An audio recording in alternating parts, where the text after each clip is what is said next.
Hello and welcome to Art Snacks. In this episode we're going to look at the role of the carpenter in colonial America. And so to do that we're going to draw a little structure or a little house while we talk about it. Now the carpenter used hand tools because Black & Decker hadn't happened yet. So work was a lot harder.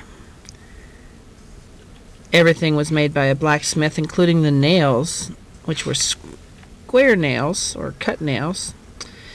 And there was no asphalt, of course, so all of the shingles were made, and they're called shake shingles. And we're going to just make a roof with some shake shingles on it.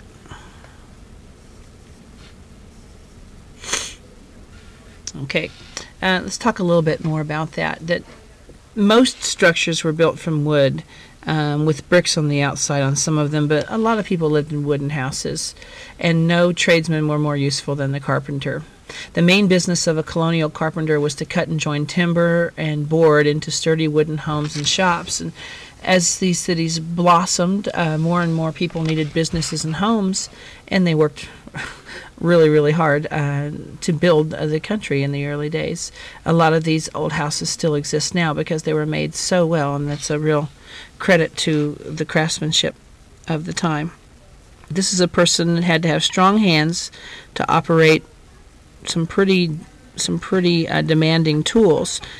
Now, as I put the shake shingles on the roof here, you see that I'm running them a shingle between two shingles, so when the water runs off here, this shingle protects the next course of shingles, and they would just go about shingling the entire roof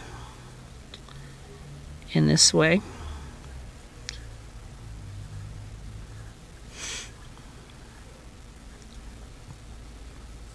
Now we use asphalt shingles, which are made from petroleum products. They're very water resistant. Now, one bad thing, what's the bad thing about having most of your structures made from wood? In the event of what kind of an emergency would that be a bad thing? In a time before 911. Fire, right? Fires would rage out of control.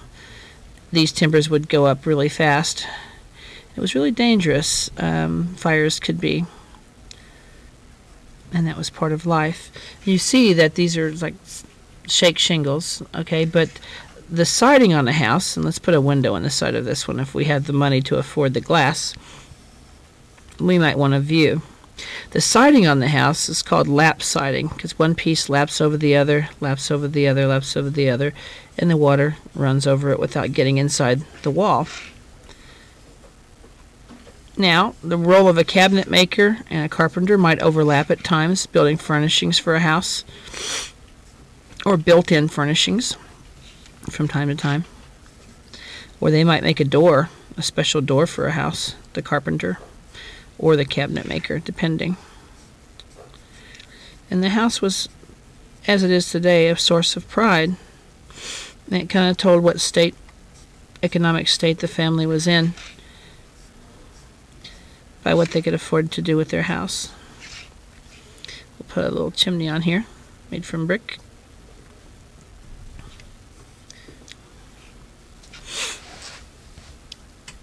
Of course, the carpenter also had to work with the blacksmith for different parts like hinges and latches and nails, of course. And some of the tools of the carpenter were the saw and the broad axe, the hammer, the awl, the mallet, the plane, the scribe, draw knife. Here's one I like, the gimlet. Sounds like something that comes out of your turkey. The froe, there's another one, and you can look those up on Google if you want to know more about those things.